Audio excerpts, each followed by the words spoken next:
Oke, assalamualaikum warahmatullahi wabarakatuh. Berjumpa kembali dengan channel Maci Industries, dan kali ini saya akan coba membahas contoh soal tentang manajemen proyek dengan menggunakan teknik crashing, di mana crashing ini adalah merupakan semacam percepatan pengerjaan proyek. Jadi kalau seandainya kita punya proyek pengerjaan sesuatu, pembangunan jalan ataupun gedung atau apapun, kita mengharapkan bisa selesai lebih cepat, dan itu biasanya dikenal dengan teknik crashing. Nah, di sini diketahui precedence diagramnya adalah dari mulai kegiatan awal sampai akhir ada kegiatannya gini dari A sampai E. Precedence diagramnya adalah seperti ini. Di sini kita disuruh untuk menentukan biaya minimum yang diperlukan untuk mengurangi waktu penyelesaian proyek selama 3 bulan. Jadi purpose kita adalah kita bisa mengurangi waktu pengerjaan proyek itu selama 3 bulan. Nah, ini ada yang diketahui precedence diagram seperti ini, dan ada tabel aktivitas seperti ini. Diketahui waktu normalnya ada seperti ini, kemudian waktu crashnya adalah seperti ini, biaya pengerjaan proyek secara normal adalah seperti ini, dan crashingnya artinya kalau ada percepatan adalah seperti ini. Logikanya adalah waktu normal ada, misalnya di sini ada aktivitas A, waktu normal adalah 6 bulan. Dengan crashing kita bisa mempercepat menjadi 4 bulan saja. Otomatis itu akan berdampak pada biaya pengerjaan proyeknya atau biaya crashingnya. Yang dengan waktu normal 6 bulan itu biayanya adalah sekitar $2.000. Dengan crashing tentu ongkosnya akan jauh lebih mahal, jadi 2.400. Sama juga kayak misalnya kita lihat di proyek E ini. Waktu pengerjaan normal adalah 9 bulan, sementara dengan menggunakan crash bisa selesai dalam 8 bulan. Biaya normal 8.800, otomatis karena kita berkurang 1 bulan, biayanya akan jauh lebih mahal, jadi 9.000, kira-kira seperti itu. Nah, kemudian yang perlu dilakukan berikutnya adalah apa? Kita menghitung IS, IF, LS atau LF. Apa sih ini? IS, IF, LS dan LF ini adalah kita coba menghitung. Di sini ada definisinya, ada tentang pengerjaan awal dan selesai awal, terus kemudian yang mulai paling akhir dan selesai paling akhir, early start, earliest finish, latest start sama latest finish. Jadi informasi yang ada di sini kita menggunakan waktu pengerjaan normal dulu ya. Aktivitas A, B, C, D, dan E itu ada 6, 7, 7, 6, 9. Makanya kita masukkan ke dalam precedence diagram ini. Tadi bisa lihat 6, 7, 7, 6, 9. Ini kita tempatkan di sini. Ini kan A, B, C, D, E. 6, 7, 7, 6, 9. Itu dulu. Nah, terus kemudian kita menghitung IS, IF, kemudian LS dan LF-nya bagaimana. Nah, sekarang kita coba menghitung perhitungan IS, IF-nya dulu. Mulai dari sini. Di sini semua masih kondisinya 0. Nah, di aktivitas A ini ada waktu pengerjaan proyeknya adalah sekitar 6 atau 6 bulan. Satuannya adalah bulan. Mulanya adalah 0. 0 ditambah 6 adalah 6. Berarti mulainya waktunya early startnya adalah 0. Kemudian early finishnya untuk kegiatan A itu adalah 6. Kemudian lanjut ke kegiatan C. Nah, di kegiatan C 6 ini akan menjadi early start untuk kegiatan C. Ini ya, 6 ini akan menjadi early start kegiatan C.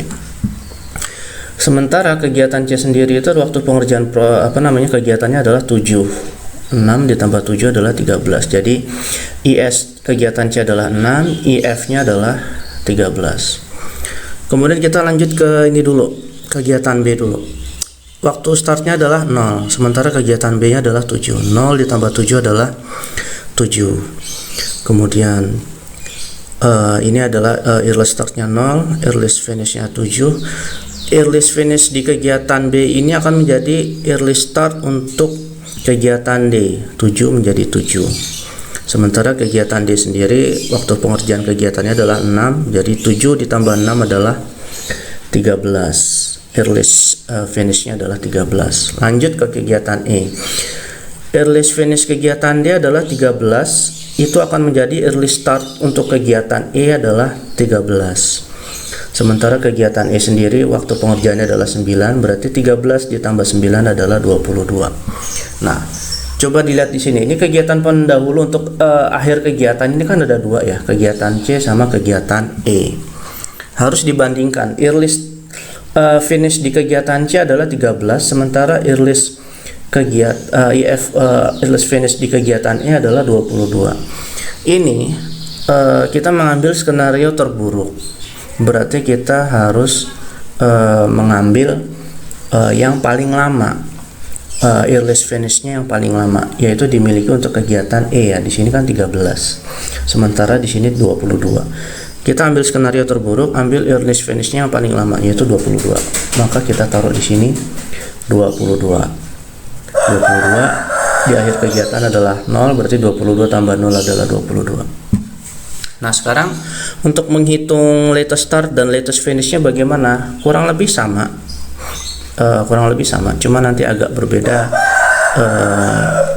Ya, nanti akan kita lihat perbedaannya di mana. Di sini 22 ini akan menjadi latest finishnya ya. Latest finish karena ini akhir kegiatan adalah 0, latest finish 22 dikurang 0 adalah 22. Nah, 22 ini adalah latest start untuk di sini akan menjadi latest finish di kegiatan E. 22 di sini 22. Ya kan? 22. Kegiatan E adalah 9. Berarti kita kurangin aja, 22 dikurang 9 adalah 13 gitu. Dan latest start untuk kegiatan E itu akan menjadi latest finish kegiatan D. 13 di sini menjadi 13. Kegiatan D membutuhkan waktu 6, berarti 13 dikurang 6 adalah 7. Latest finish kegiatan D adalah 7, itu akan menjadi latest start untuk kegiatan D adalah 7, itu akan menjadi latest finish kegiatan B. 7 di sini menjadi 7. Kegiatan B sendiri adalah 7, berarti 7 dikurang 7 adalah 0. Nah, sekarang kita melihat yang sini dulu. Latest start di akhir kegiatan adalah 22, itu akan menjadi latest finish kegiatan C sebanyak 22. Di sini 22 kegiatan C sendiri waktunya adalah 7. 22 kurang 7 adalah 15. Kemudian latest finish latest start untuk kegiatan C akan menjadi sebuah latest finish kegiatan A, 15 di sini menjadi 15. Kegiatan A sendiri adalah 6, berarti 15 dikurang 6 adalah 9. Makanya latest startnya adalah 9. Nah, sekarang kita lihat untuk di awal kegiatan ini kan ada dua nih ya, kegiatan A dan kegiatan B. Ini latest startnya di sini 0, di sini latest startnya adalah 9. Di sini kita ambil start yang paling kecil nilainya, artinya yang lebih dahulu. Ada latest start di sini kegiatan B adalah 0, di sini latest start untuk kegiatan A adalah 9. Kita ambil yang paling kecil adalah 0, makanya kita taruh di sini 0. 0 dikurang 0 adalah 0 gitu. Di situ perbedaannya. Jadi kalau misalnya tadi kita secara maju ya, dari start sampai end ini kita maju, ketika ada dua kegiatan pendahulu seperti ini, kita ambil skenario terburuk 13 dan 22, kita ambil 22. Sementara kalau arahnya mundur kita balik gitu ya. Latest startnya kita ambil yang paling kecil. Di sini ada 9 sama 0, kita ambil 0 seperti itu. Nah, ketika kita sudah menghitung IS, IF, LS dan LF-nya, sekarang kita buat rangkumannya. Ini yang dari yang tadi kita sudah buat rangkuman seperti ini.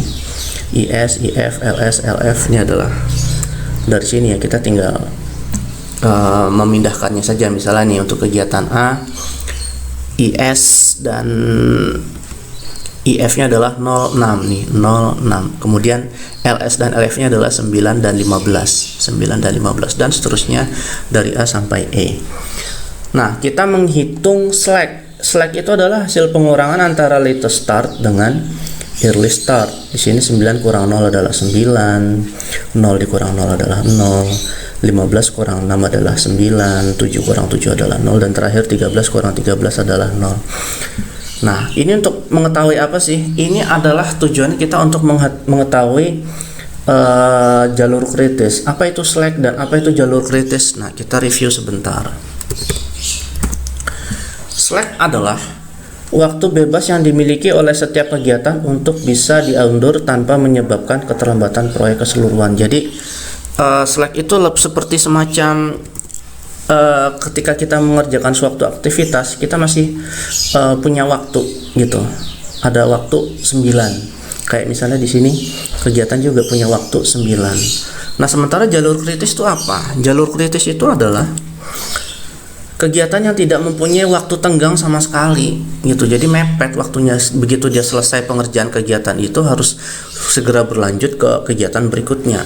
Artinya kegiatan tersebut harus dimulai tepat pada IS agar tidak mengakibatkan bertambahnya waktu penyelesaian proyek. Kegiatan dengan slack 0 disebut sebagai kegiatan kritis atau berada pada jalur kritis. Nah, ini yang akan menjadi concern kita gitu, karena kalau misalnya untuk kegiatan A dan C dia masih punya tenggat waktu gitu, bisa kita manfaatkan untuk menyelesaikan waktu lebih cepat lagi. Nah, kalau masalahnya adalah untuk kegiatan aktivitas B, D, dan E ini yang waktunya mepet dan itu disebut dengan jalur kritis. Sedangkan kita kan concernnya, tujuan awalnya adalah kita pengen mempercepat sampai 3 bulan gitu kan ya. Makanya kita harus bisa mengatasi jalur-jalur kritis ini nih yang nggak punya tenggat waktu atau nggak punya waktu slack, supaya manajemen proyek kita tuh bisa lebih cepat 3 bulan, karena itu purpose-nya ya. Di sini dia bilang jalur kritis terdiri dari aktivitas B, D, dan E. Berikutnya kita harus menghitung biaya crash per bulan untuk setiap bulannya. Nah, ini tabel ini adalah merupakan hasil pengurangan waktu normal crash dan waktu crashnya. Terus kemudian biaya crashnya dengan biaya normal seperti apa? Karena kan tadi sudah dibilang ya, ada perbedaan waktu pengerjaan waktu secara normal dan waktu dengan crashing atau crash.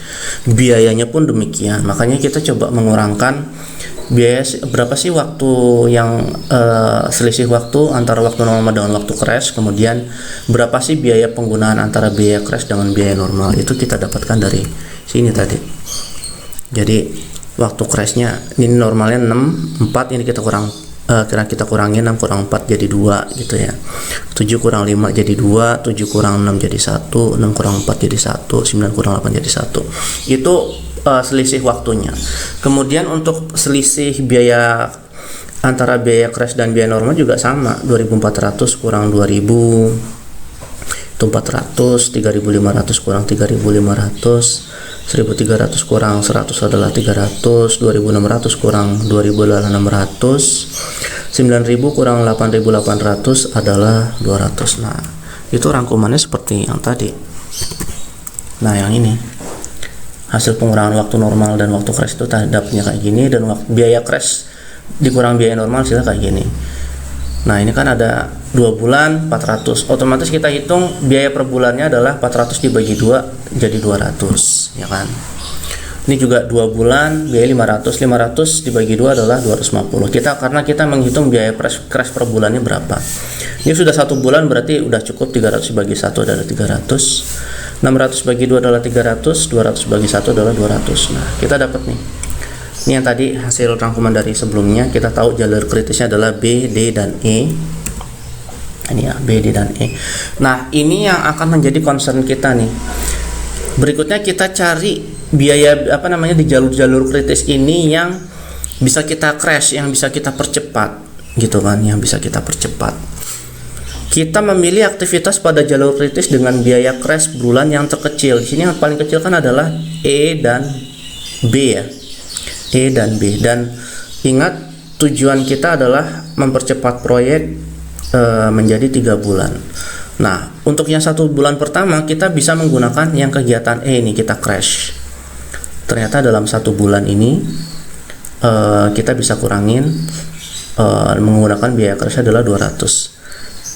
Kita memilih aktivitas pada jalur kritis dengan biaya crash yang terkecil adalah aktivitas E ini ya, 200 per bulan. Kemudian kita dapat mengurangi waktu penyelesaian proyek total menjadi 1 bulan dengan penambahan biaya sebanyak 200. Oke, 1 bulan kita udah kurangin nih. target kita kurangin 3 bulan, 1 bulan kita udah kurangin, jadi sisanya tinggal 2 bulan lagi. 2 bulan lagi ada di mana? Nah, kita masih perlu mengurangi waktu penyelesaian proyek sebanyak 2 bulan lagi. Pengurangan ini dapat dicapai dengan biaya minimum sepanjang jalur kritis dengan mempercepat aktivitas B, karena B yang biayanya paling rendah berikutnya kan setelah E. Selama 2 bulan nih, selama 2 bulan bisa kita kurangin, berarti 2 dikali 250 atau ini 500. Dah tuh selesai. 1 bulan tambah 2 bulan kita bisa kurangi 3 bulan, biayanya adalah 200 tambah 500 atau 700. Sehingga biaya minimum yang diperlukan untuk mengurangi waktu penyelesaian proyek selama 3 bulan adalah 700, kayak gitu. $700. Nah, kalau misalnya ternyata diminta kurangin proyek menjadi 5 bulan misalnya. Kalau ini kan karena 3 bulan ya, kita udah ketemu jawabannya $700. Kalau ternyata kurangi menjadi 5 bulan, karena kita sudah dapatkan 1 tambah 2, 3. Berikutnya kita cari yang biayanya paling kecil adalah aktivitas apa? Ini ya. Yang tersisa kan tinggal ini ya. Udah gak ada lagi kan, jalur kritis kan cuma hanya ini aja. Tambah 2 bulan lagi berarti 600. 2 bulan 600 kan, berarti 700 tambah 600 1300, kira-kira seperti itu jawabannya ya. Mudah-mudahan bisa jelas, memudahkan pemahaman kalian tentang penyelesaian soal manajemen proyek dengan teknik crashing. Demikian dari saya, wabillahi taufiq wa hidayah. Assalamualaikum warahmatullahi wabarakatuh.